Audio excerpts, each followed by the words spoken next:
Salut à tous et bienvenue dans ce nouveau tutoriel, cette fois-ci dédié à Photoshop. Ce que nous allons faire ensemble aujourd'hui, c'est créer de zéro le type de carte que vous voyez à l'affichage en ce moment.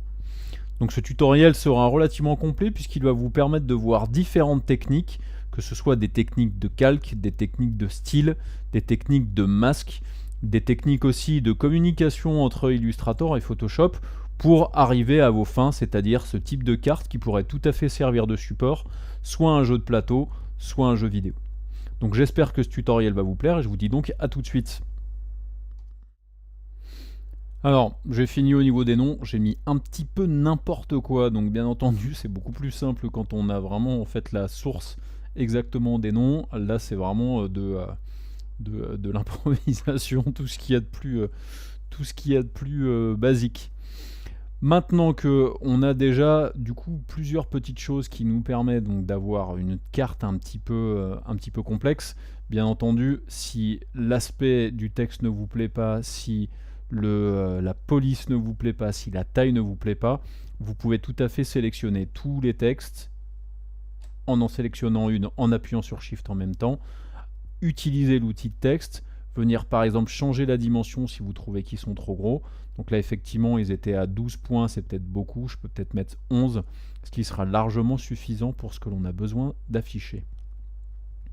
Ensuite, si par exemple vous voulez faire des modifications un petit peu plus rapides que de venir systématiquement sélectionner tous les textes, changer la couleur, si c'est par exemple pour mettre des effets comme par exemple une ombre portée, une lueur externe, etc., sachez que de toute façon, vous pouvez tout à fait appliquer, donc ça c'est valable pour des versions de Photoshop récentes, sur les anciennes ça va être un peu plus compliqué, mais vous pouvez appliquer un style de calque comme ce que l'on a mis au calque ici, vous pouvez l'appliquer à un groupe, donc il vous suffit comme pour un calque de double-cliquer sur le calque du groupe, et ensuite je peux tout à fait décider par exemple de mettre une lueur externe, pas quelque chose de trop violent, 21 pixels c'est peut-être beaucoup, je vais mettre 5, ce qui me permet du coup de faire ressortir beaucoup plus les textes.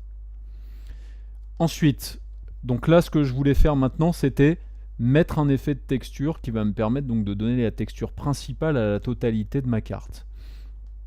Ça c'est quelque chose qu'on peut faire de 50 manières différentes.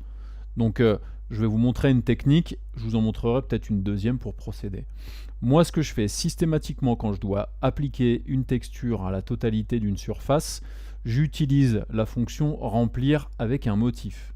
Donc cette fonction là elle n'est pas ultra compliquée, il vous suffit d'avoir un calque, je vais l'appeler texture herbe. Donc si j'orthographie correctement les textes, bien entendu c'est beaucoup plus compréhensible. Et ensuite ça peut être une utilisation du pot de peinture dans lequel vous allez choisir ici par exemple motif et dans lequel vous allez choisir un motif particulier. Sinon c'est aussi la possibilité de faire édition, remplir ou le raccourci majuscule F5 qui va vous permettre ensuite de venir dans les motifs et dans les motifs de chercher par exemple un motif particulier. Donc là pour l'instant je n'ai pas grand chose comme motif parce que j'ai réinitialisé ma bibliothèque, ce qui me permet de vous montrer ensuite comment on crée un motif. Donc là j'en choisis un par hasard, je fais OK, et là du coup il me permet de remplir avec ce motif. Donc c'est absolument pas ça que je veux comme motif, moi je veux un motif d'herbe. Donc je fais CTRL Z pour revenir en arrière. Ça peut être intéressant que vous traîniez sur internet et que par exemple vous fassiez des recherches, tout ce qu'il y a de plus basique, c'est-à-dire si vous mettez texture, donc je vais mettre en anglais par contre, je vais mettre grass, et je vais utiliser le terme tileable. En gros ça veut dire texture d'herbe qui reboucle. Et j'appuie sur entrée, ce qui me permet donc d'avoir ensuite voilà, les différentes textures qui peuvent exister. Et donc là, ici, je peux utiliser des textures dans ce genre-là, justement, pour faire rapidement ma texture d'herbe. Donc, d'abord, faites bien une sélection bien précise de vos différentes textures. Choisissez de préférence des textures qui sont plutôt de bonne qualité. Et donc, vous pouvez aussi faire, avec les options d'outils de recherche, ici, demander de n'afficher que les grandes tailles, par exemple, ce qui va vous permettre de vraiment filtrer au mieux, justement, vos textures. Donc là, par exemple, je peux prendre cette texture-là.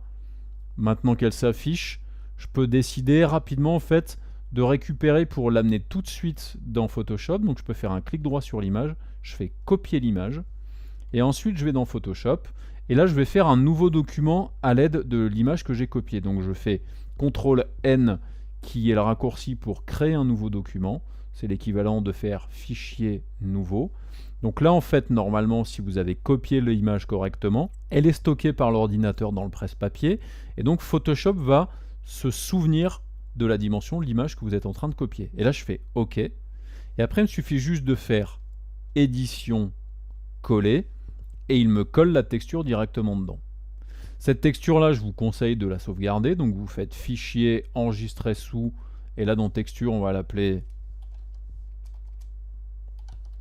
herbe internet, je vais enregistrer, et maintenant que j'ai ma texture, il faut s'en servir comme motif, donc je vais aller dans édition, et je fais utiliser comme motif, ce qui me permet donc de le stocker dans la bibliothèque des motifs. Je ferme ce PSD, je n'en ai plus besoin, et maintenant à l'intérieur de mon calque, ici, je vais faire édition, remplir, motif bien entendu, je vais chercher dans ma bibliothèque des motifs, et là il m'a stocké la texture que je lui ai demandé, donc je la sélectionne, je fais ensuite OK, et là il me met la texture d'herbe sur la totalité de ma surface. Bien entendu là vous me dites, ah ouais mais problème, c'est que du coup en fait la texture elle s'est appliquée sur la totalité du document. Donc le plus simple, soit vous faites un masque en faisant un contrôle-clic en sélectionnant certaines zones, soit vous choisissez de vous faire vous-même une sélection avec le lasso par exemple, mais une des techniques les plus simples quand vous voulez donner par exemple à un calque la forme d'un autre calque, c'est de le positionner au-dessus. Donc là il est positionné volontairement au-dessus de mon calque de continent, et là si sur mon calque je fais un clic droit et dans le menu contextuel je lui demande de créer un masque d'écreutage, ça me permet d'appliquer directement sur cette zone-là mon calque, mais en prenant la forme du calque du dessous. Donc là par contre, faites attention quand vous utilisez le masque d'écreutage, eh bien il prend en compte aussi les options de mode de fusion de calque du calque qui était positionné en dessous, qui lui est en couleur. Là en l'occurrence, si je veux que la texture d'herbe réapparaisse correctement, il faut que je me mette en mode normal. Et là du coup il m'a bien mis la texture correctement sur la totalité de ma surface. Donc ça a tout à fait fonctionné. Donc ça c'est un truc qui est sympa. Petit avantage du masque d'écreutage, c'est si vous avez mis par exemple des styles de calque comme des lueurs internes, etc., vous voyez qu'elles s'appliquent sur la texture aussi, ce qui est plutôt pas mal. Bon, par contre, là en l'occurrence, moi cette texture d'herbe, elle me plaît pas du tout, donc dans les fichiers de travail, je vous ai mis des petits fichiers qui vont vous servir. Donc je vais aller faire fichier, ouvrir. Je vais donc dans fichier de travail, il y a un dossier qui s'appelle texture, à l'intérieur duquel j'ai mis la texture d'herbe que j'utilise depuis de nombreuses années. Donc elle s'appelle herbe2.bmp, je vais l'ouvrir. Donc c'est cette texture là qui est plutôt sympa, elle est par contre d'une petite taille, hein. C'est une taille je suppose, donc c'est un 512 par 512, mais ça fonctionne très bien. C'est une texture qui reboucle, donc vous faites édition, utiliser comme motif, vous l'appelez herbe, à la limite vous lui donnez bien l'estampillé 512 par 512, je fais OK, je peux fermer voilà, ce calque-là, ce document-là, et en étant avec le calque sélectionné de texture d'herbe, je refais édition, remplir, je vais chercher cette texture d'herbe qui pour moi est de bien meilleure qualité, et la regarder rapidement. Du coup je vais me mettre à 100% pour que vous voyez la qualité de la texture, et là on ne voit absolument pas les transitions qu'il y avait sur ma texture d'herbe, et regardez, on a un truc relativement sympa qui tout de suite me donne l'aspect d'une texture assez sympa.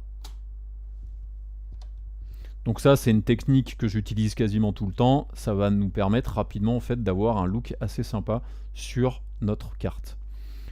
Maintenant qu'on a fait cette texture là, on va passer peut-être à la création d'autres éléments de texture pour que vous voyez un petit peu comment on peut enrichir un petit peu plus cette carte. A tout de suite.